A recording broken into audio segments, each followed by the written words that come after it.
Chapter 10. The Path to the Oracle. The wolf was digging through the packed snow, clawing hard enough to throw up shards of ice and white powder.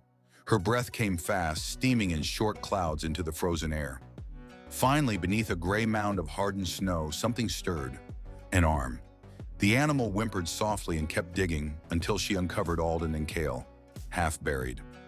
Alden had shielded his brother with his body, protecting him from the weight of the avalanche. "Here!" Doran's rough voice split the silence. He and Kael rushed down the slope, boots sinking into loose snow. They helped Alden sit up. His face was pale, frost clinging to his hair, and a shallow cut marked his brow. Kael lay beside him, breathing heavily. His right shoulder was bloodied, his face bruised, and a gash ran along his left leg. But he seemed out of immediate danger. Doran let out a grunt, half relief, half exhaustion. "By the gods, I thought you were done for." Kael scanned their surroundings. The avalanche had erased all trace of the path. "There's no going back," he said gravely.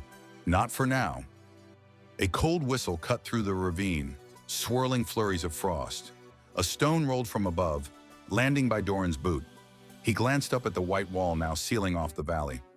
"Maybe it was luck," he muttered. "If the collapse hadn't happened, the soldiers would have reached us." Alden lowered his gaze, his voice trembled. "I don't know what that was. It just happened." Doran shrugged. "Whatever it was, it saved our hides. But we'll move slower with your brother wounded." Kael pushed himself upright, forcing a grin. "Don't worry, I can keep up." "I'll help him," Alden said before Kael could speak. The veteran gave a short nod. "Good, we move." They set out westward, cutting through frozen mounds. The silver wolf walked a few steps ahead, weaving lightly between ice crevices, though she looked back often, watching something more than the path.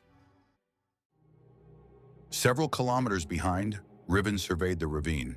Where a trail had once existed, there was now only a sheer wall of snow and stone, a white scar running across the mountain. The wind lashed his face with flakes mixed with dust.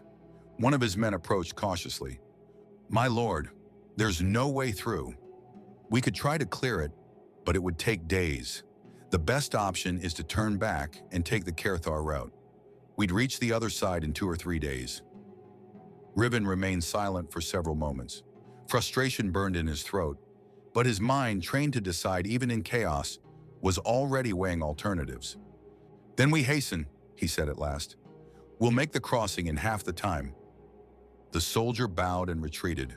Riven kept staring at the white wall, feeling in the air the echo of the power that had erupted there. He didn't know exactly what had happened, but he was certain of one thing. It hadn't been an accident. The wind rose again, carrying a distant howl that faded among the peaks. Afternoon light filtered through the dry branches of the woods, bathing the air in gold and copper. Near the ancient ruins of Aeryndor, Lyanna was gathering herbs beside a quiet stream. Her hair was tied back, and she wore a pale blue cloak embroidered with silver thread, the mark of her order. Beneath it, dark linen trousers and travel-worn boots, practical, not elegant. The murmur of water blended with the chirping of insects when a rustle among the trees made her turn. A white silhouette moved through the brush.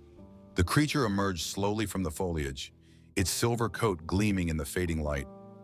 Lyanna stepped back, her hand brushing the hilt of her knife. "Easy," a voice said behind her.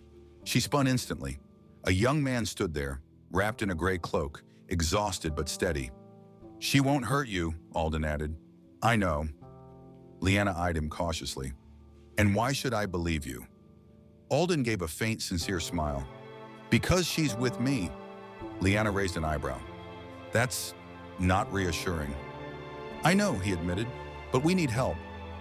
He explained that they had come from Nerith, heading for the temple of Aeryndor, that they had crossed the mountains, and that Kael was injured.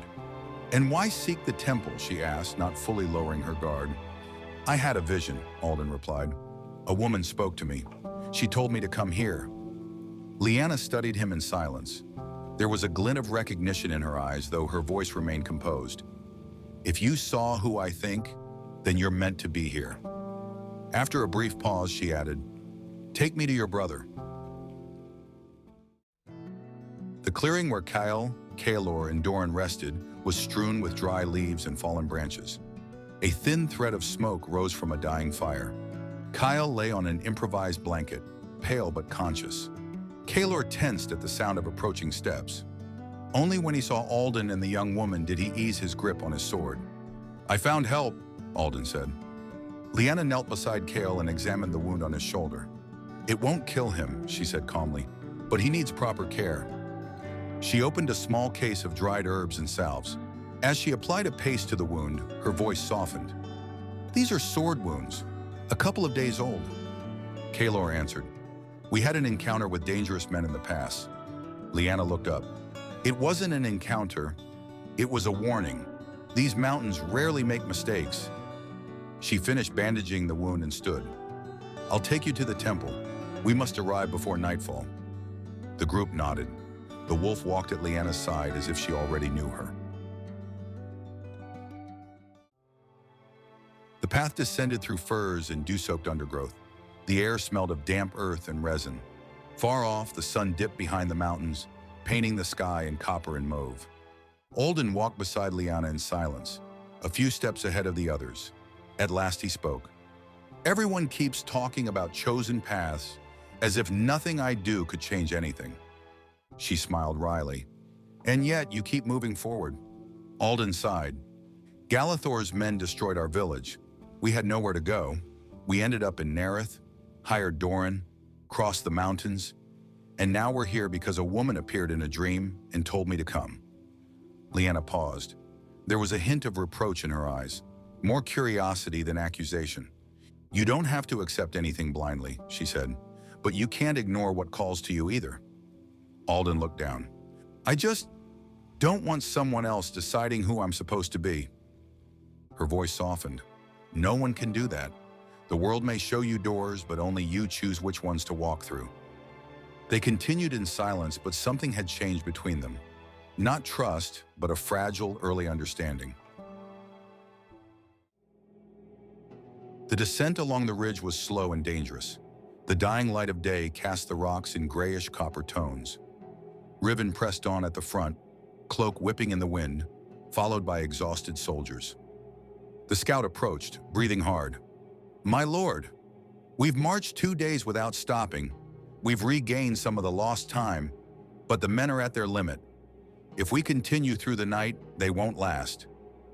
Riven didn't stop. "We move until we find them." The scout insisted, "We won't see tracks in the dark. A few hours of rest will give us the advantage at dawn." Riven finally halted. He restrained the urge to hurl his sword to the ground. Instead, he drove a hard punch into a nearby rock. A fragment cracked off and tumbled down the slope. "Fine," he said at last. "Rest. At first light, we continue." Mist thickened as the sun disappeared. In the distance, the wind carried a sound that might have been a howl or a warning. The temple's towers rose through the dusk mist, bathed in a soft glow from the crystals set into their walls. At the threshold, 3 women in pale robes and silver-trimmed blue cloaks approached with serene steps. After speaking with Lyanna, 2 of them bowed slightly toward the travelers. "They'll take your brother to a room," Lyanna said. "They'll tend to him until he recovers." Alden nodded gratefully. The acolytes lifted Kael gently and carried him into the inner halls. "Follow me," Lyanna instructed. Kaelor narrowed his eyes. "And where are you taking us?" "To the oracle," she said without turning. Torchlight flickered across ancient columns and shifting shadows as they walked deeper into the temple, toward its heart, where the echoes of the world seemed to gather. Alden stepped through the threshold with a strange sensation tightening in his chest, the certainty that what he had tried to flee for so long was waiting for him beyond those doors.